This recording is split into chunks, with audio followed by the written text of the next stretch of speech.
अथाष्टादशोऽध्यायः 18 श्रीभगवानुवाच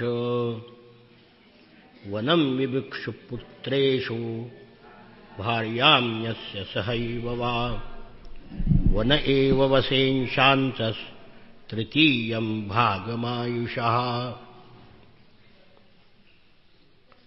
गृहस्थाश्रमातून वानप्रस्थात जर जाऊ इच्छित असेल तर पत्नीला पुत्राकडे सोपवावं किंवा आपल्याबरोबर घेऊन जावं. आयुष्याचा तिसरा भाग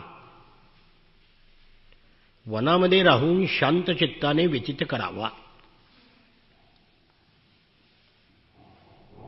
वानप्रस्थाश्रमामध्ये पत्नीला न्यायला परवानगी आहे, संन्यासाश्रमामध्ये नाही. कंदमुळं फळं खाऊन निर्वाह करावा. झाडाच्या साली पानं मृगचर्म याचा उपयोग करावा.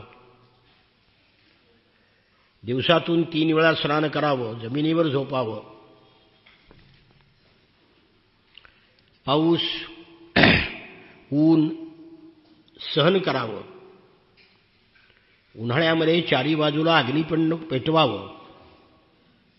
हे 4 बाजूला 4 अग्नी आणि डोक्यावर सूर्याचं ऊन असं पंचाग्नी साधन करावं.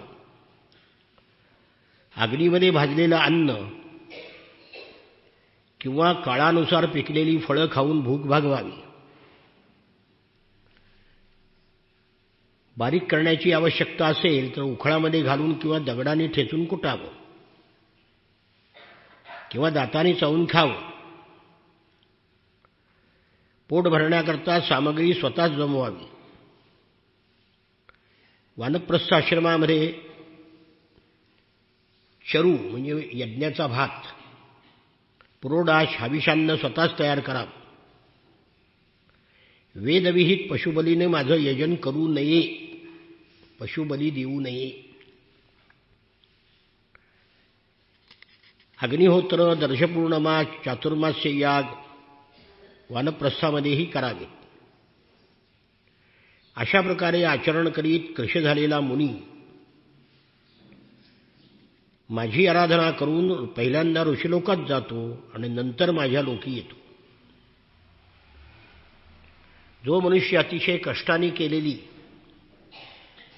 आणि मोक्ष देणारी ही महान तपश्चर्या क्षुद्र फळाच्या प्राप्तीकरता करतो, त्याच्या इतका मूर्ख कोण आहे? वानप्रस्थामध्ये जेव्हा नियमांचं पालन करायला असमर्थ होतो, म्हातारपणामुळे शरीर थरथर कापू लागतं,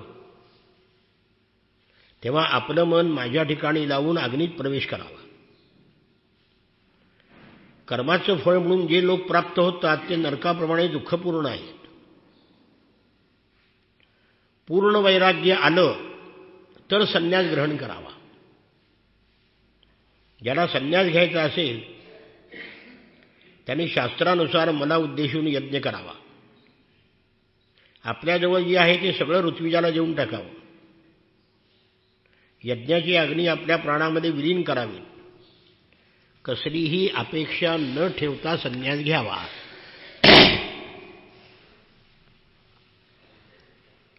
संन्यास ग्रहणामध्ये देव विघ्न करतात, कारण हा परमात्म्याला प्राप्त करण्याकरता चालला आहे. आम्हाला जो प्राप्त झाला नाही याला कसा होईल? संन्याशाने लंगोटी, छाटी वापरावी. दंडकमंडलू व्यतिरिक्त दुसरी कोणतीही वस्तू बाळगू नये.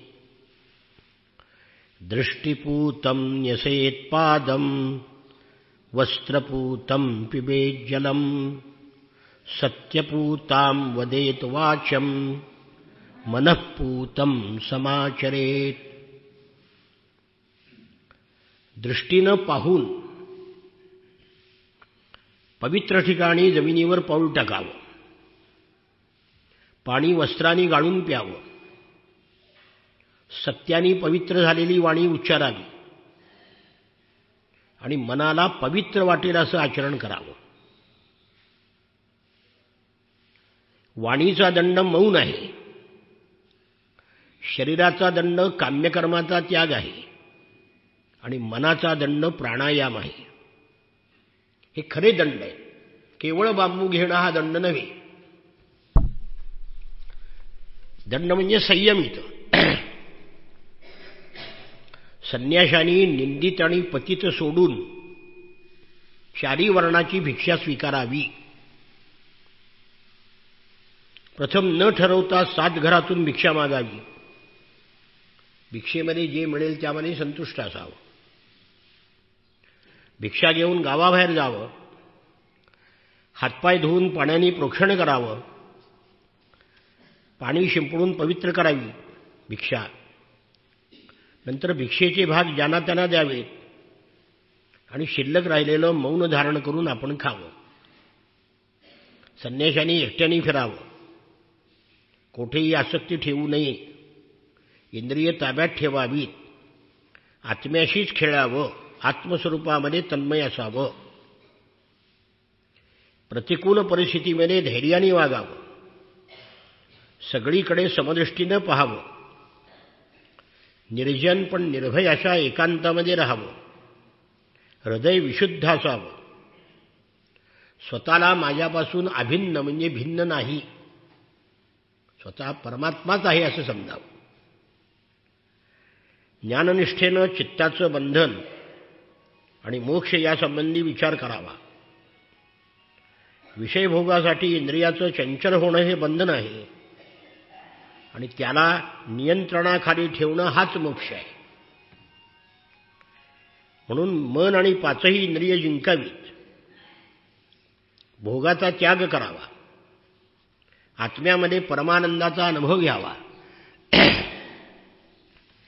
पवित्र देश, नद्या, पर्वत, वने, आश्रमांनी परिपूर्ण अशा पृथ्वीवर हिंडत राहावं. फक्त भिक्षेकरता गावात जावं. शक्यतो वानप्रस्थीच्या आश्रमातून भिक्षा मागून आणावी. शेतात पडलेल्या दाण्यापासून ते अन्न शिजवतात म्हणून ते पवित्र असतं.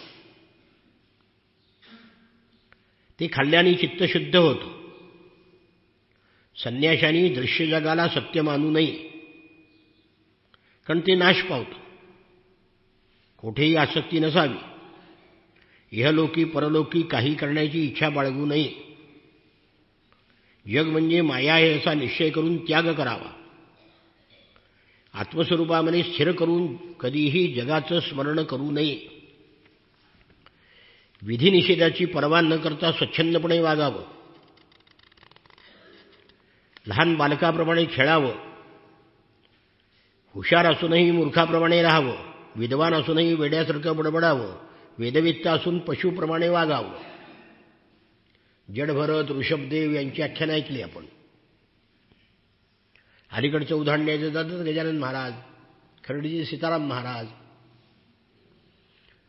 गोंदवलेकर महाराजांचे गुरु तुकाई, हे सगळे असेच होते. धैर्यवान असावं. कोणालाही त्रास देऊ नये. निंदा केली तर सहन करावी. कोणाचाही अपमान करू नये. आपल्या शरीरासाठी कोणाशी वैर करू नये. वेगवेगळ्या पात्रामध्ये पाण्यात चंद्र जसा वेगवेगळा दिसतो तसा एकच परमात्मा सर्व प्राण्यामध्ये वेगळा दिसतो, पण तो एकच आहे हे जाणावं. एखाद्या दिवशी भोजन नाही मिळालं तर दुःखी होऊ नये आणि मिळालं तरी हर्ष मानू नये. धैर्य धरून भोजन मिळणं अगर न मिळणं हे प्रारब्धाच्या अधीन आहे. भिक्षेसाठी प्रयत्न करणं योग्यच आहे, कारण त्यामुळं प्राणाचं रक्षण होतं आणि प्राण वाचलं तर तत्वाचा विचार करता येईल आणि तत्वविचाराने तत्वज्ञान होऊन मुक्ती मिळेल. संन्याशांनी प्रारब्धानुसार चांगलं वाईट जे अन्न मिळेल तेच खावं. वस्त्र अंथरूण पांघरूण सुद्धा मिळेल त्यावर काम भागवावं. ज्ञानीपुरुषांनी पावित्र्य, आचमन, स्नान, इतर नियम शास्त्राची आज्ञा म्हणून पाळू नयेत. त्याला कुठलाही नियम नाही. आप्पांनी आमच्या संन्यास घेतला तेव्हा उत्तर काशीला मी त्यांना प्रश्न विचारला होता. की संन्यास आश्रमाचे नियम काय?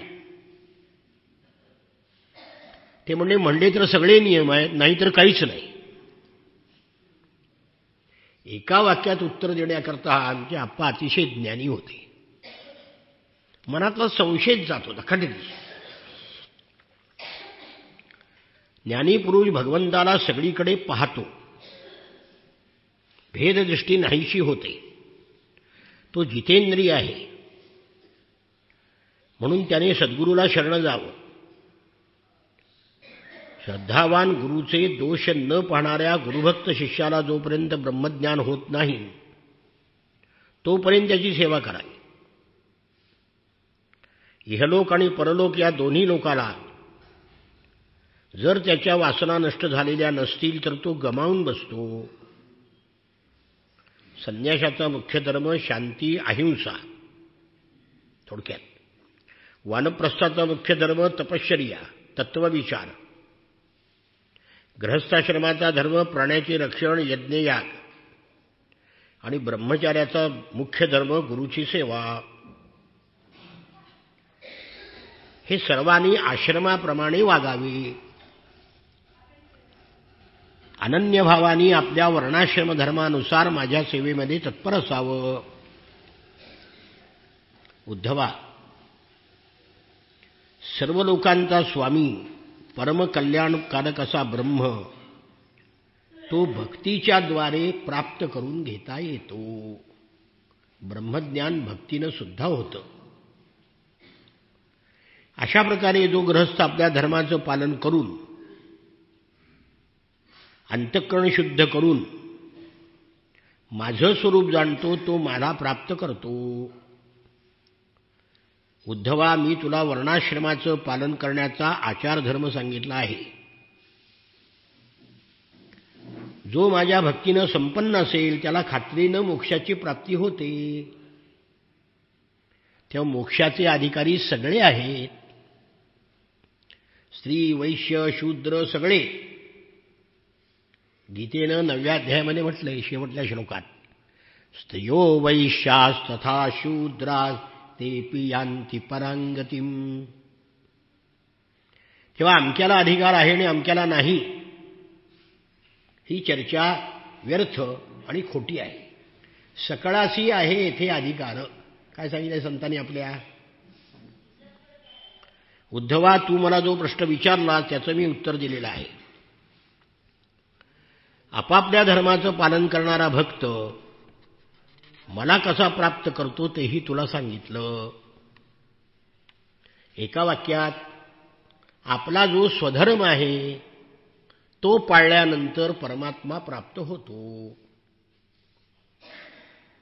श्री भगवानुवाच यो विद्याश्रुतसंपन्न आत्मवान्नानुमानिकः मायामात्रमिदं ज्ञात्वा ज्ञानञ्च मयि संन्यसेत्. फक्त तर्कावर अवलंबून न राहता ज्याने उपनिषदाची शास्त्राचं ज्ञान प्राप्त करून आत्मसाक्षात्कार घेतलेला आहे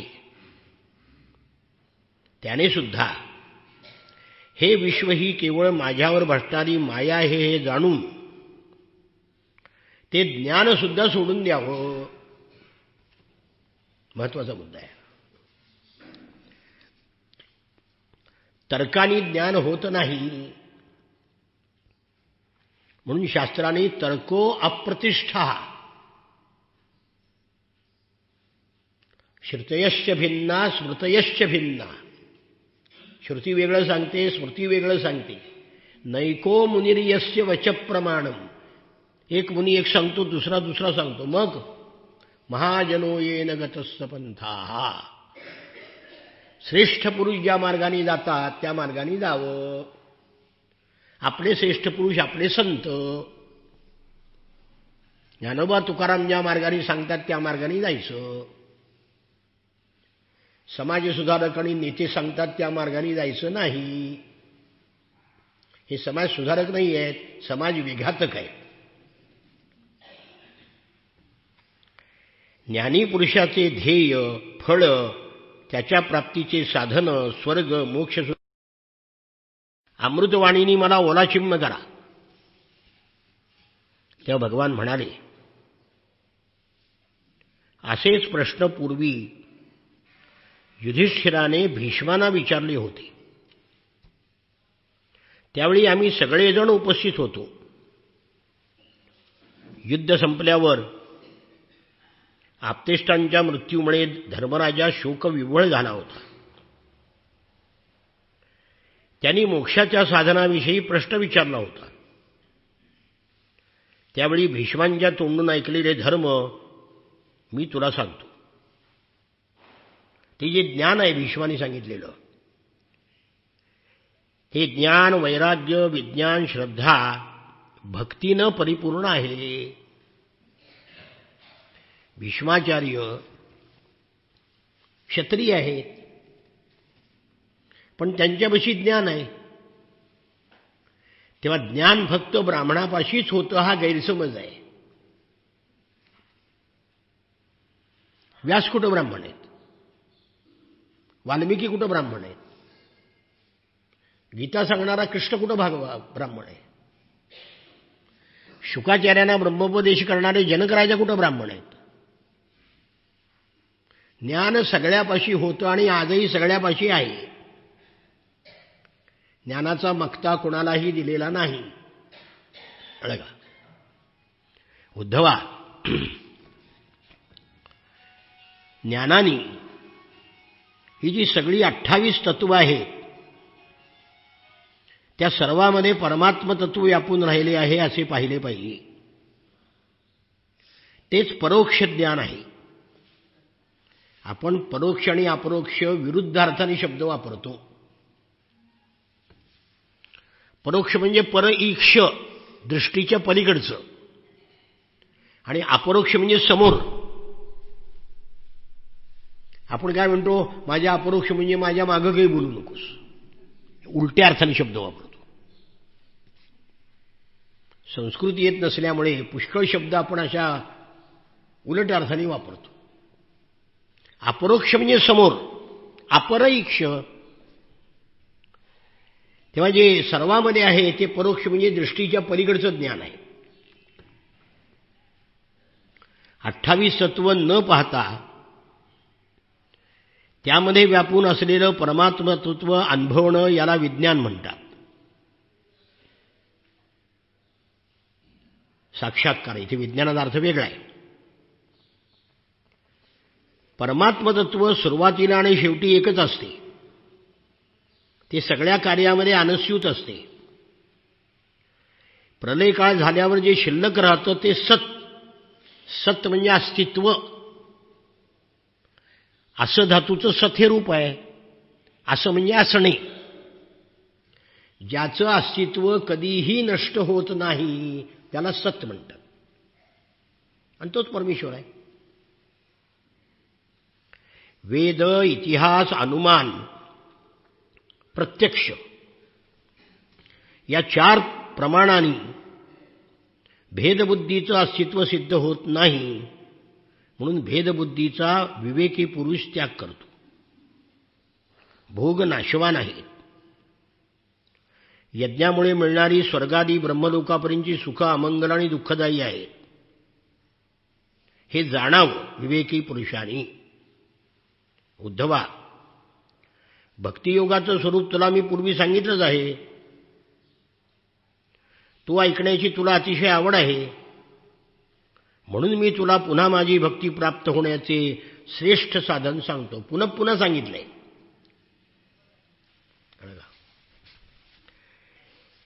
पुन्हा पुन्हा अभ्यास करणं यालाच अभ्यास म्हणतात. भक्ती ठसली पाहिजे म्हणून वारंवार भक्ती सांगितली. भक्ती म्हणजे काय? माझ्या अमृतमय कथाविषयी श्रद्धा ठेवावी, माझ्या गुणाचं नामाचं संकीर्तन करावं, माझी पूजा करण्यामध्ये निष्ठा ठेवावी, स्तोत्राच्या द्वारे माझी स्तुती करावी. हे आपण सगळं करतोच आहे चातुर्मासात. काय करत नाही यातलं?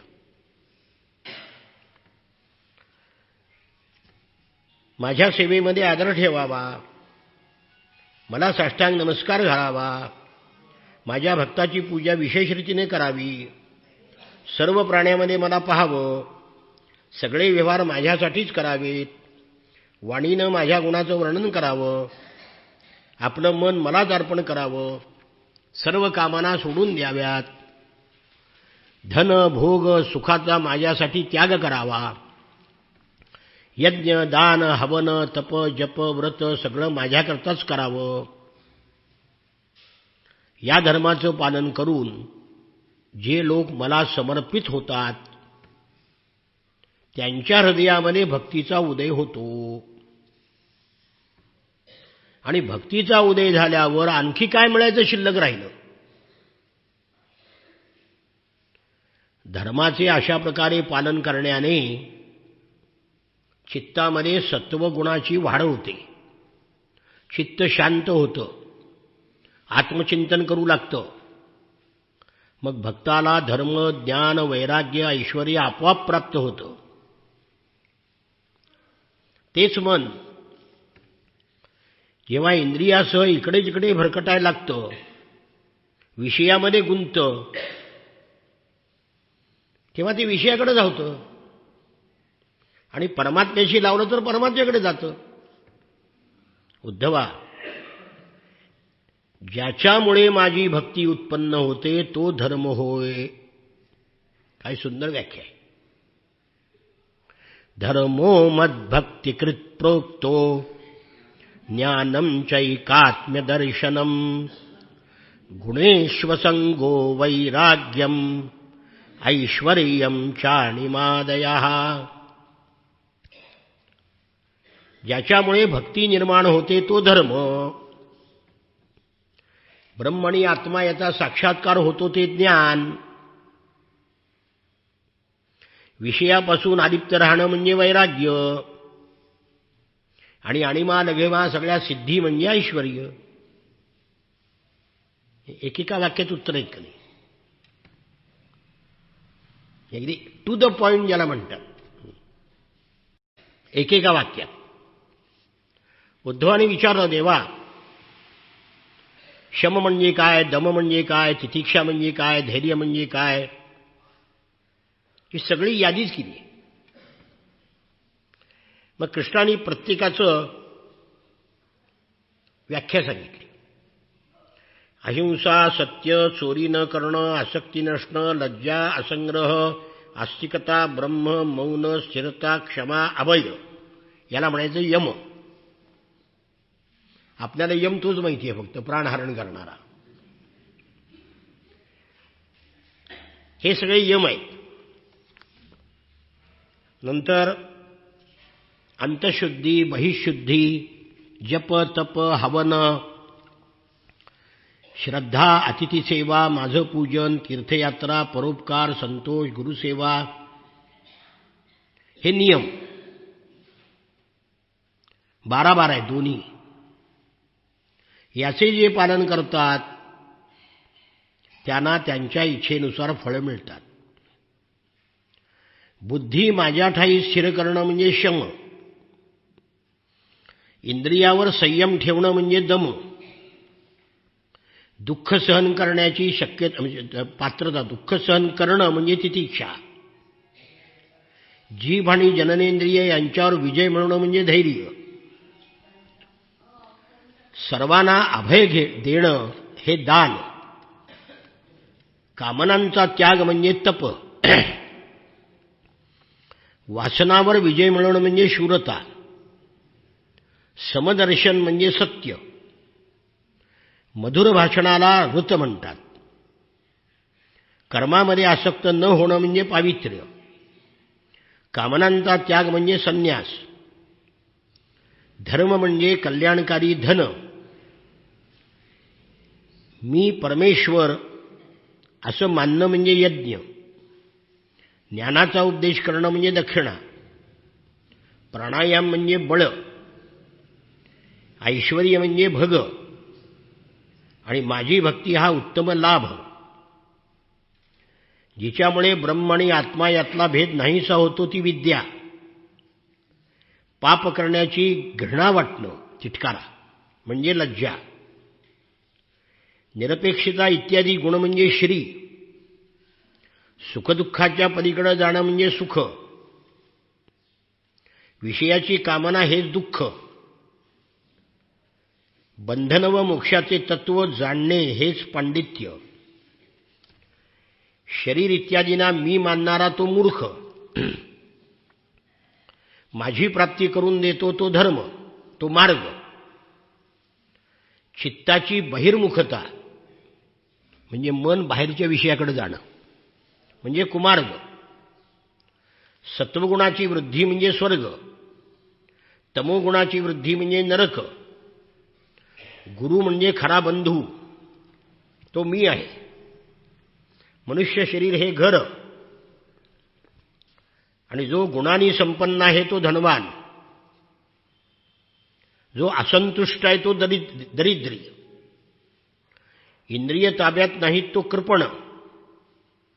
चित्तवृत्ती विषयामध्ये आसक्त नाही तो ईश्वर. आणि विषयामध्ये जो आसक्त आहे तो असमर्थ. उद्धवा, तू जितके प्रश्न विचारले होते त्याची उत्तरं दिली. गुण आणि दोषाची वेगवेगळी लक्षणं तुला मी किती सांगू. सारांश एवढाच की गुण आणि दोष पाहत राहणे हा सर्वात मोठा दोष आहे. आणि गुणदोषाकडे दृष्टी न देणे हा गुण आहे. त्यानंतर ज्ञानयोग, कर्मयोग आणि भक्तियोग पुन्हा सांगितलाय. उद्धव म्हणाला, भगवंता, गुणदेश पाहूनच वेदांनी विधिनिषेध सांगितलेले आहेत. आणि वेद आपली ईश्वराची वाणी आहे. वेदांनी वर्णाश्रमाचे भेद, प्रतिलोम विवाह, अनुलोम विवाह, वर्णसंकर, स्वर्ग, नरक, वर्णसंकर सगळं सांगितलंय. त्यामध्ये भेद आहे. ते आचरल्याशिवाय माणसाचे परमकल्याण कसं होणार. हे परमेश्वरा, आपले वेदच पितर आहेत. देव आणि माणसं यांना कल्याणाचा मार्ग दाखवणारे डोळे आहेत. या डोळ्यांनी स्वर्ग, मोक्ष, जगाचे कारण आणि अन्य प्रमाणाने न कळणाऱ्या वस्तू यांची साधनं दिसतात. म्हणून गुणदोषाविषयी भेददृष्टी, गुण वेगळे आणि दोष वेगळे हा भेद झाला. भेददृष्टीचा निषेध वेदांनीही केला आहे. तेव्हा माझ्या मनामध्ये संशय उत्पन्न झाला आहे. भगवान म्हणाले, मीच माणसाच्या कल्याणाकरता 3 योग सांगितले, ज्ञान, कर्म आणि भक्ती. ज्यांनी कर्म आणि त्याची फळं यापासून विरक्त होऊन त्यांचा त्याग केला आहे ते ज्ञानयोगाचे अधिकारी आहेत. पण ज्यांच्या चित्तामध्ये वैराग्य निर्माण झालेले नाही, कामना आहे, त्यांना कर्मयोग सांगितलं आहे. अधिकार तैसा करू उपदेश. जो मनुष्य अत्यंत विरक्तही नाही आणि आसक्तही नाही, ज्याला पूर्वपुण्यामुळे माझ्या कथा इत्यादीमध्ये श्रद्धा उत्पन्न झालेली आहे, अशांना मी भक्तियोग सांगितला आहे. जोपर्यंत वैराग्य निर्माण होत नाही, जोपर्यंत माझ्या कथांचं श्रवण कीर्तन याविषयी श्रद्धा उत्पन्न होत नाही, तोपर्यंत सगळी कर्म करावीत. यज्ञादी सत्कर्म केली, निषिद्ध कर्म केली नाहीत, तर त्याला स्वर्ग नरकामध्ये जावं लागत नाही. आपल्या धर्माच्या ठिकाणी निष्ठा ठेवणारा या देहामध्ये राहून सुद्धा निषिद्ध कर्म न करण्याने पवित्र होतो. त्याला ज्ञान प्राप्त होतं, विशुद्ध ज्ञान. आणि भाग्य असल्यास भक्ती प्राप्त होते. स्वर्गातील देव, नरकातील लोक सुद्धा मनुष्य देहाची इच्छा करतात. का? हे शरीरच भक्तीचं साधन आहे. नरजन्म मिळालाच नाही तर भक्ती करणार कशी? हे शरीरच ज्ञान आणि भक्ती यांचं साधन आहे. स्वर्ग किंवा नरक यांच्यातलं शरीर हे भोगा करताय. म्हणून विचारवंतांनी स्वर्ग नरक किंवा हा देह यापैकी कशाचीही कामना करू नये. कारण देहात आला की अहमबुद्धी म्हणले की चुका करतो. या शरीराला मरण असूनही परमात्म प्राप्ती करून देणारं हे शरीर आहे. म्हणून माणसांनी सावधपणे मृत्यू येण्यापूर्वी पुनर्जन्म टाळण्याचा प्रयत्न करावा. शरीर एक वृक्ष आहे. त्यावर घरटं तयार करून जीवरूपी पक्षी राहतो. पक्षी जसा तुटणारं झाड सोडून सुरक्षित जागी उडून जातो, तसं या शरीर वृक्षाला सुद्धा यमासारखे निर्दय पुरुष रात्रंदिवस तोडत असलेले पाहून, म्हणजे आपलं आयुष्य क्षीण होत असलेलं पाहून, विषय लंपट नसलेला जीव शरीराची आसक्ती सोडून परमात्म तत्व प्राप्त करून घेतो. म्हणून मानव शरीर हे सर्व फळांची प्राप्ती करून देणारं एक सुदृढ नाव आहे. गुरु हा नावाडी आहे. मी हा अनुकूल वायू आहे. त्यातून जो संसार सागरातून पार होत नाही तो आत्मघातकी आहे. म्हणजे मनुष्य जन्म प्राप्त होऊन सुद्धा जो भक्ती करत नाही, संसार सागरातून पलीकडे जात नाही, तो आत्मघातकी आहे. म्हणून कर्मामध्ये दोष पाहून त्याचा उबग आल्यामुळे विरक्त झालेल्या योग्याने इंद्रियावर ताबा मिळवून अभ्यासाने आपलं मन स्थिर करावं.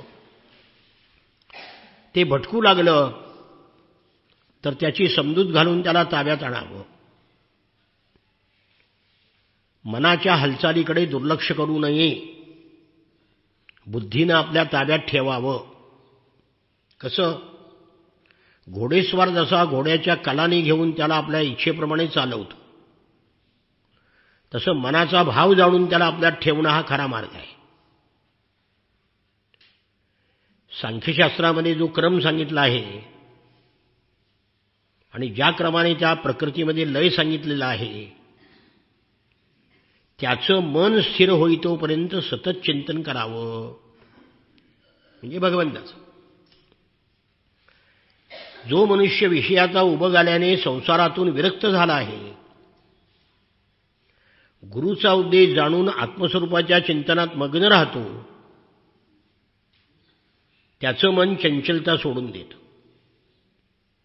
यम इत्यादी योगमार्गाने आत्मविद्येने आणि माझ्या भक्तीनं मन चिंतनाला योग्य अशा परमात्म्याचं चिंतन करू लागतं. एखाद्या वेळी योग्याकडून एखादा प्रमाद घडलाच. काही योगी भ्रष्ट झाले ना, विश्वामित्र झाले, पुष्कळ मुनी झाले, तर ते पाप योग साधनेनं जाळून टाकावं. म्हणून स्वधर्माचे निष्ठेने आचरण करणं हाच गुण आहे. अशुद्ध कर्माच्या आसक्तीचा त्याग करावा. माझ्या कथामध्ये ज्याला श्रद्धा आहे त्यालाच वैराग्य प्राप्त होतं.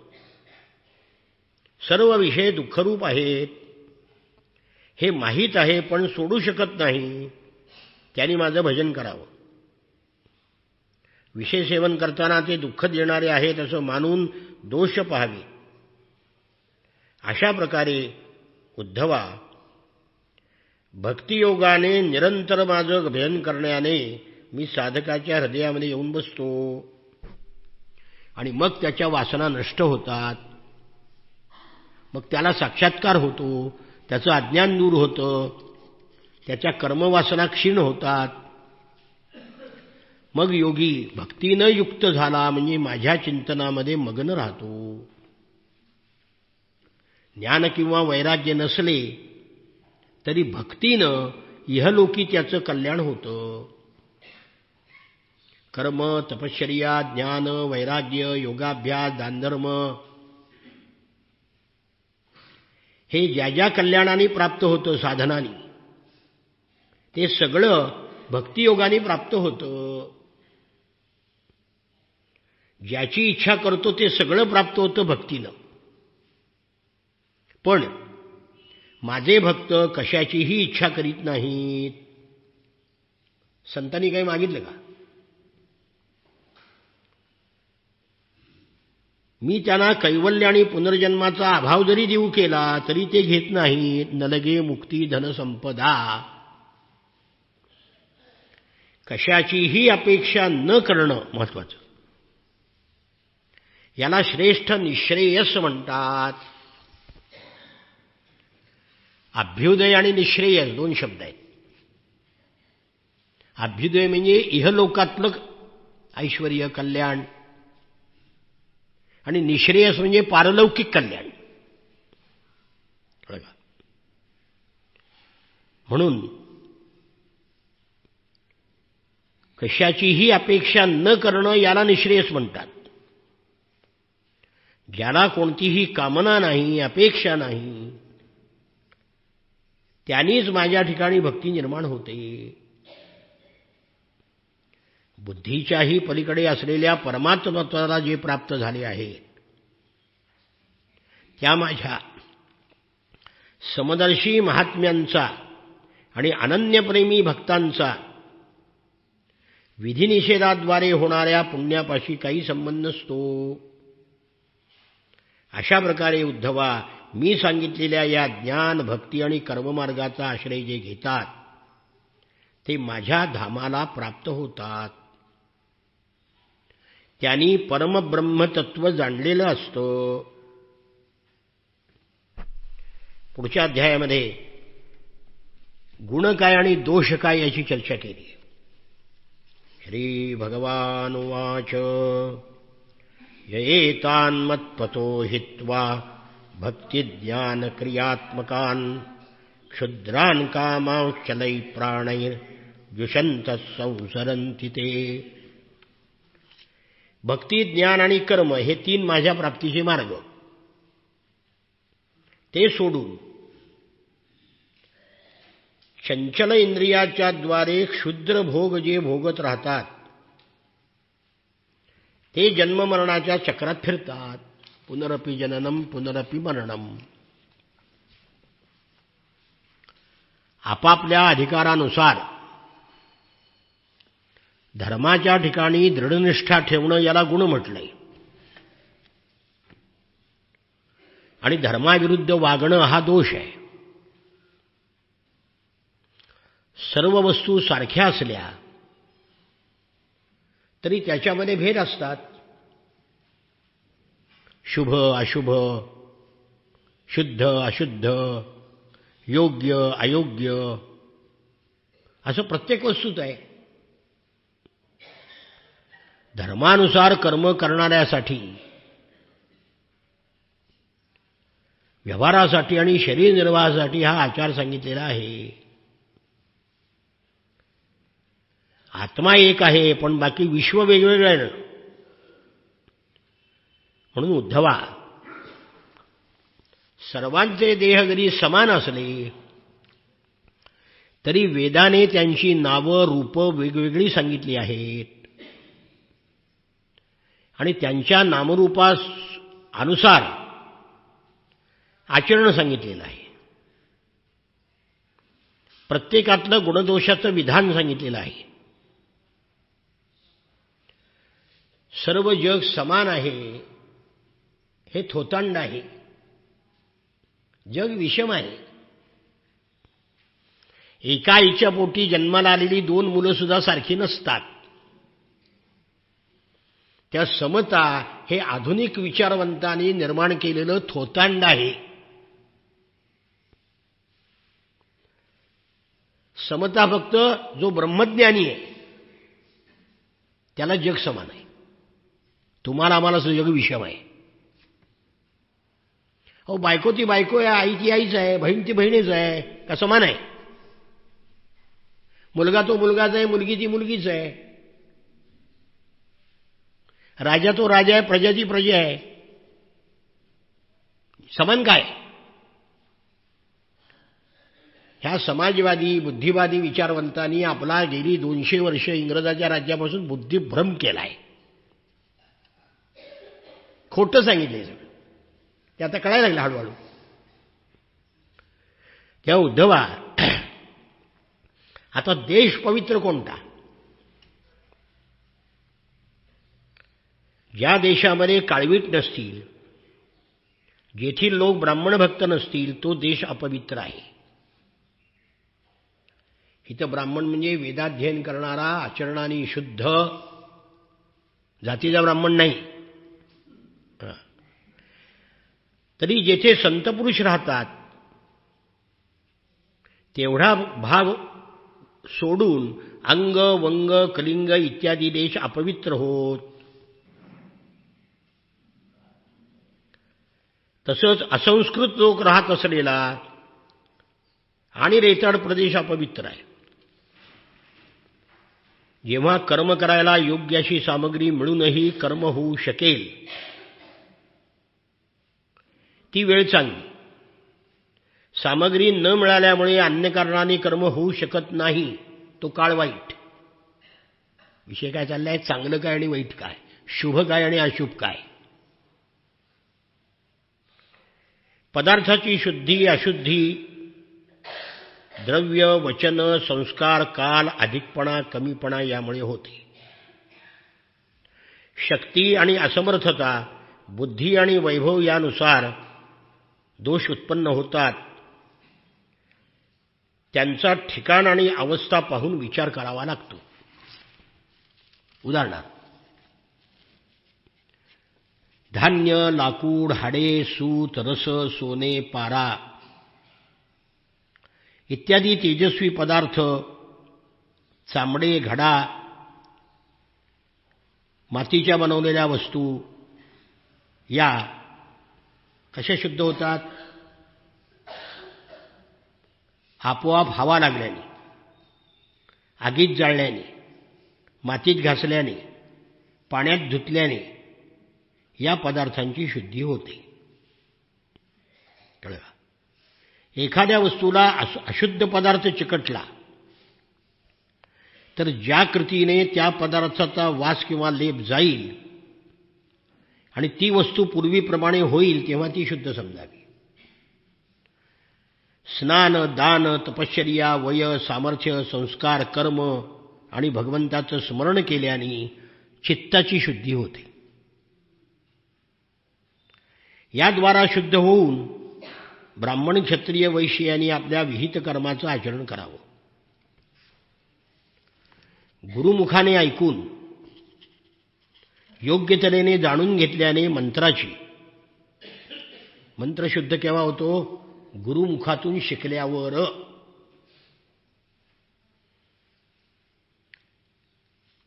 कर्म केव्हा शुद्ध होतं? मला समर्पित केल्याने कर्माची शुद्धी होते. भगवंताला जे अर्पण केलं जातं ते कर्मशुद्ध. अशा रीतीने देश काल पदार्थ कर्ता मंत्र कर्म या 6 गोष्टी शुद्ध असल्यास धर्म होतो, अशुद्ध असल्यास अधर्म होतो. शास्त्रविधीनुसार गुणही दोष ठरतो आणि दोषही गुण ठरतो. म्हणून गुणदोष हे वास्तविक नसून कल्पित आहेत.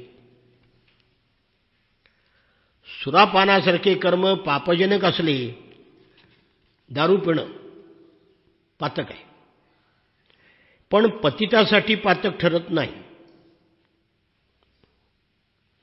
यतीसाठी स्त्रीचा सहवास दोष आहे, पण गृहस्थासाठी आवश्यक आहे.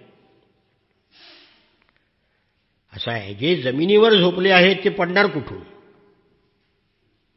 म्हणून जे पतित आहे आधीच गटारात पडलेत दारू पिऊन, ते अजून कुठं पडणार आहेत? त्यांना दोष नाहीच आहे.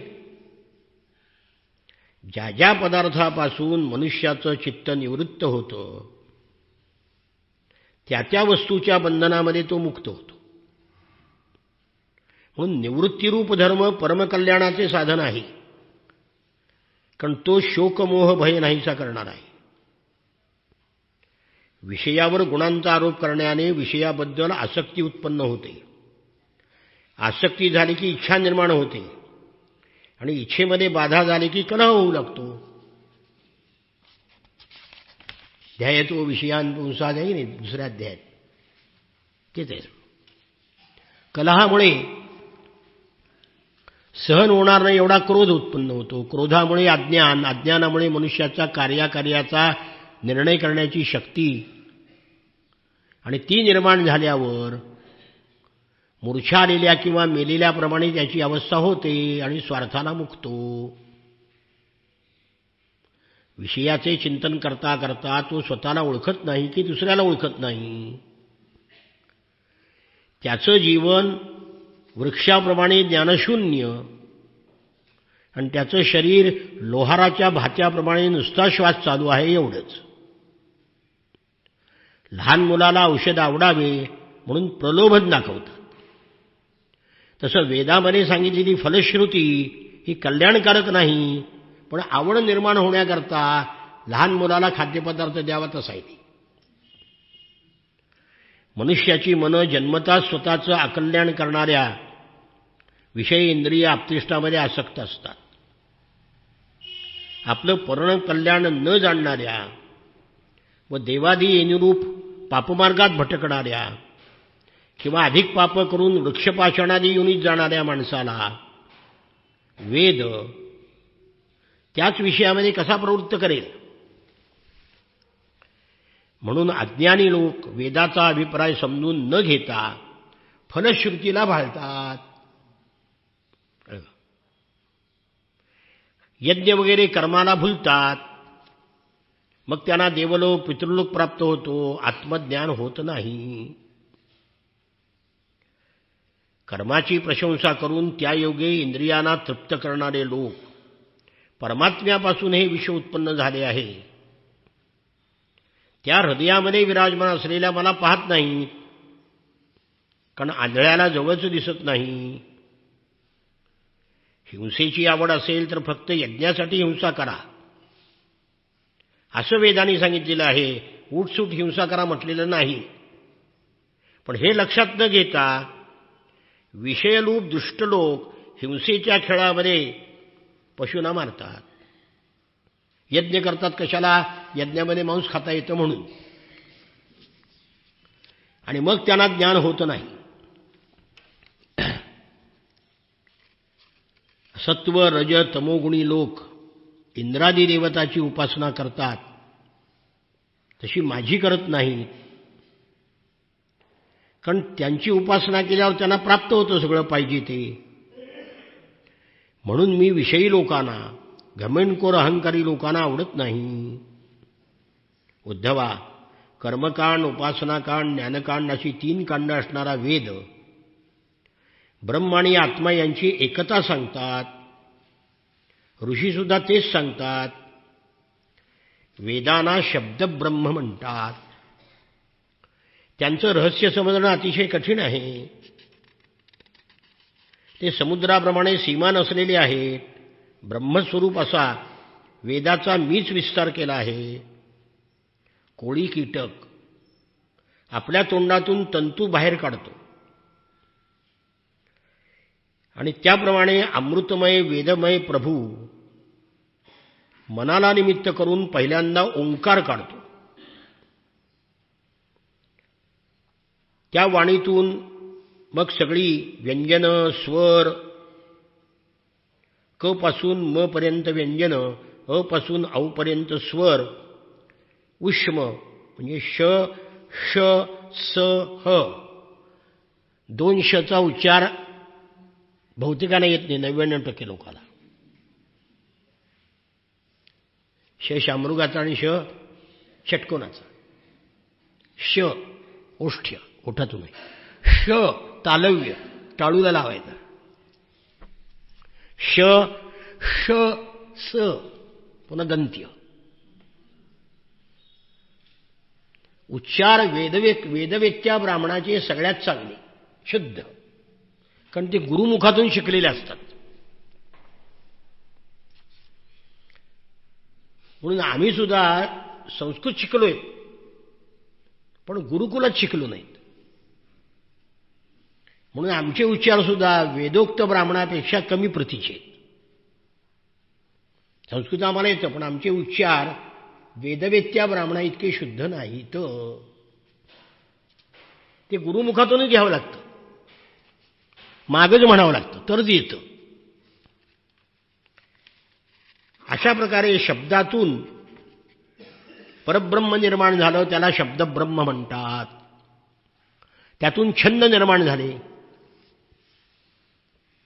गायत्री, उष्णिक, अनुष्टुभ, बृहती, पंक्ती, त्रिष्टुभ, जगती, अतिच्छंद, अत्यष्टी, अतिजगती, विराट. ह्यातले 2-3 मला सुद्धा 2-3 माहिती आहेत, बाकीचे मला सुद्धा माहित नाहीत. वेदाचा आणि व्याकरणाचा अभ्यास केला पाहिजे ना. आणि वेदाचं व्याकरण वेगळं आहे. संस्कृतचं व्याकरण आम्हाला येते हो, मराठी संस्कृतचं व्याकरण चांगलं येते आम्हाला, पण वेदाचं व्याकरण अजून वेगळं आहे. या जन्मामध्ये सगळं अभ्यास होणं शक्य नाही, अनेक जन्म घ्यावे लागतील. म्हणून मी नेहमी रुक्मिणी मातेला प्रार्थना करतो की पुढचा जन्म मला वेदवेत्या ब्राह्मणांच्या कुळात दे. लक्षाधीशाच्या, कोट्याधीशाच्या, भांडवलदाराच्या, कारखानदाराच्या, पुढाऱ्याच्या पोटी मुळीच देऊ नकोस. पुढचा जन्म मला द्यायचाच असेल तर वेदवेत्या ब्राह्मणाच्या पोटी दे. म्हणजे या जन्मात जे आलं नाही ते येईल पुढच्या जन्मात. वेदवाणी कर्मकांडामध्ये कशाचे विधान सांगते, उपासनाकांडामध्ये कोणकोणत्या देवतांचं वर्णन करते, ज्ञानकांडामध्ये कशा कशाचा अनुवाद करते, कशाचं रहस्य निषेध करते, याचं रहस्य माझ्याखेरीज अन्य कोणीही जाणत नाही. वेद कर्मकांडामध्ये माझ्यात यज्ञरूपाने माझं विधान करतात, उपासनाकांडामध्ये मला देवता म्हणतात, ज्ञानकांडामध्ये माझ्याखेरीज दुसरं काही नाही नेती नेती म्हणून सांगतात. सर्व वेदांचा अर्थ एवढाच आहे, वेद माझ्यामध्येच भेद निर्माण करून सगळी माया आहे असे म्हणून शेवटी भेदाचा निषेध करून प्रसन्न होतात.